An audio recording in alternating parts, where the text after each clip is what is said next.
Joan Crawford died, and I become disinherited. There was quite a few form of nasty.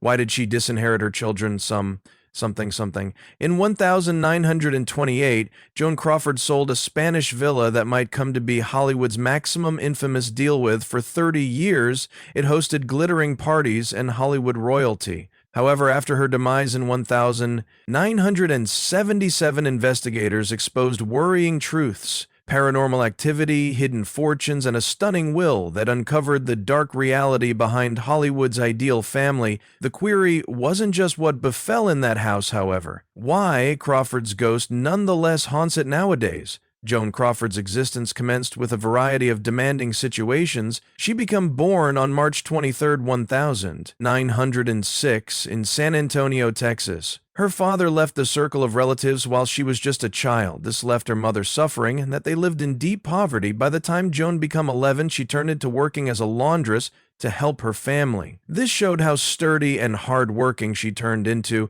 at the same time as an infant. While she was 12, Joan had a coincidence that modified her existence. She tried to leap onto a shifting car and reduce her foot on damaged glass. The injury had become so horrific. The doctors concept they might need to cut off her leg after 3 surgical procedures. She recovered, but this left her with a worry of infections for the relaxation of her life. This fear changed into an obsession with cleanliness that she became famous for in Hollywood at 16. Joan went to Stevens College in Missouri, but after only a few months, she left. She desired to be a dancer, so she moved to Chicago and joined a chorus line. She achieved beneath the name Billy Casson and started out building her capabilities as a performer by means of 1924. She had made her manner to New York City. Their MGM producer Harry Rapp noticed her. He offered her a screen check and a $75 in keeping with week settlement on December 24, 1924. She got a telegram that modified her life for all time. She borrowed $400 to pay for her experience and went to Hollywood to begin her new life. Her whole wee journey started out small. Simply weeks after arriving, she worked as a frame double for Norma Shearer inside the movie Lady of the Night 1000, 925 in a single scene. The digital camera confirmed her again for 19 seconds. It changed into uncredited. However, this turned into her first time on display screen. Joan later joked that her debut was humorous because she was just playing Norma Shearer's again in 1000. 925 Joan were given her first credited position in Sally, Irene, and Mary. Around that point, MGM determined she wished a new call they idea, Lucille, Entice, sounded too much like sewer, so that they held a mag contest and Joan Crawford became her new name. That call might later turn out to be famous around the world. Her huge destroy came in 1927. With the film The Unknown, it changed into a dark and ordinary story, directed via Todd Browning. Joan played a circus performer in Nanan who became terrified of men's arms. She falls in love with a man pretending to be armless. Now not understanding his actual identification, the movie was successful, making over $88,000, and critics cherished Joan's performance. It helped her get observed and land bigger roles in 1928. Joan have become a star with Our Dancing Daughters. This film showed the wild and carefree spirit of the Roaring Twenties. Joan performed Deanna, a young female who cherished to dance and live life to the fullest. One famous scene had her dancing the Charleston on a desk for over 3 minutes. It took 2 days to movie, and her toes were bleeding by using the stop. However, she didn't forestall until it was ideal. The film was a huge achievement, making over $1 million on the Container Workplace. Jane's glamorous costumes, which includes a shimmering beaded dress, became iconic. F. Scott Fitzgerald even, known as her the suitable flapper, shooting the spirit of the jazz age. Joan Crawford's lifestyles within the 1930s become full of trade and demanding situations. However, she refused to go into reverse when silent films gave way to speaky images. Many stars couldn't make the switch. Their voices didn't in shape, or they just couldn't adapt. Joan wasn't geared up to give up her career, so she labored hard to adjust. She took training to enhance her voice and practiced constantly. Her effort paid off. When her first talkie, Untamed 1929, became a large achievement and Untamed Joan performed Bingo Dowling, a wild girl raised in the jungle seeking to fit into society. It was the right function for her to expose her new abilities. She spent hours training her strains with vocal coaches and labored long days to ensure the whole thing changed into ideal.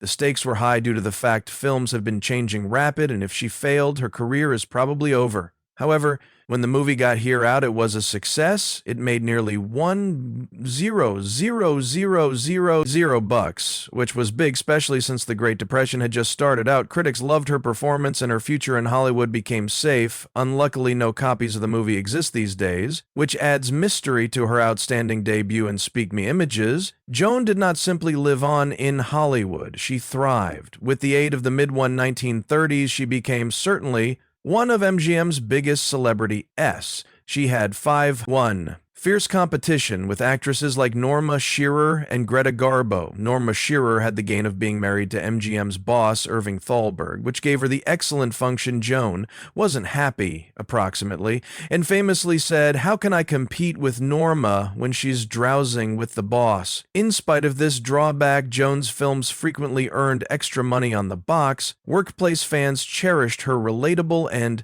hard-working picture. Her competition with Garbo, changed into exclusive Garbo, was seen as mysterious and fashionable even, as Joan was extra reachable and right down to Crawford frequently made enhancements to the mansion. In 1935, she introduced a big eating room, a new kitchen wing, and a 3-vehicle storage. By using 1937, the estate included a mixed badminton and tennis court, a swimming pool, and a non-public theater for screening films. Crawford's obsession with cleanliness turned into widely known. She insisted the house be scrubbed day by day with disinfectant. Her perfectionism even prolonged to her closets. She famously fired a maid for the use of cord hangers in preference to padded ones, an incident that later had become a part of pop culture by the time Crawford left in 1956.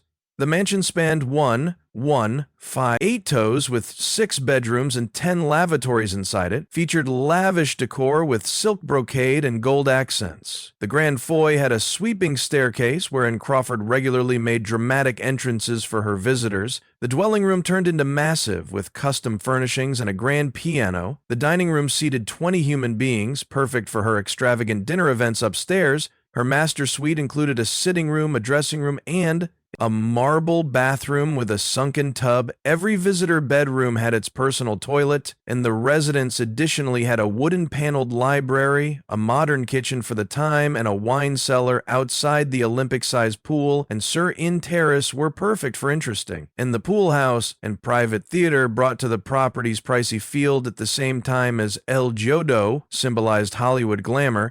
It allegedly had a darker side. In 1978, Crawford's followed daughter Christina published Mommy Dearest, a memoir that described alleged abuse and forget. In the mansion, Christina claimed her mother once flew into a rage over twine hangers in her closet, tearing garments off them and beating her while shouting, "No cord hangers ever." She additionally wrote that Joan could pressure her to eat uncommon meat and lock her in the dining room for hours. If she refused, the basement, Christina alleged, became on occasion used to punish her with confinement. Those tales painted Crawford as unstable, with violent outbursts and strict cleaning obsession. But the claims in Mommy Dearest continue to be controversial.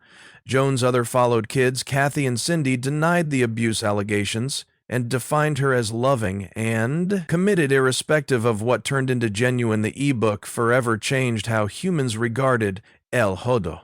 It became less a glamorous mansion and more a residence of unsettling stories even after Crawford's time there. El Jodo's recognition continued to grow, partly because of reports of paranormal activity over time. Extraordinary occasions had been said to arise inside the residence. One of the most well-known concerned a dwelling room wall that reportedly burst into blue flames 2 times inside the 1940s. And 1950s, the Beverly Hills Fire Branch couldn't provide an explanation for the phenomenon. Witnesses claim the fires reappeared in the identical spot as currently because the 80s visitors additionally reported seeing a ghostly figure resembling Crawford regularly in a flowing white get dress close to the staircase or her vintage bedroom. A few even claimed to hear the sound of a typewriter coming from the Observe, where Crawford used to write down letters. In 1989, a non-secular investigator, Reverend Rosalind Bruera, was introduced to study the house. She defined it as a hub for spiritual energy, sensing the whole thing, from Hollywood spirits to gangsters and politicians. There were even eerie rumors of our bodies buried inside the basement, despite the fact that no evidence of this turned into ever determined. Those ghost tales saved El Joe a topic of fascination, including to its already mythical reputation as each a image of vintage Hollywood and a place of lingering thriller.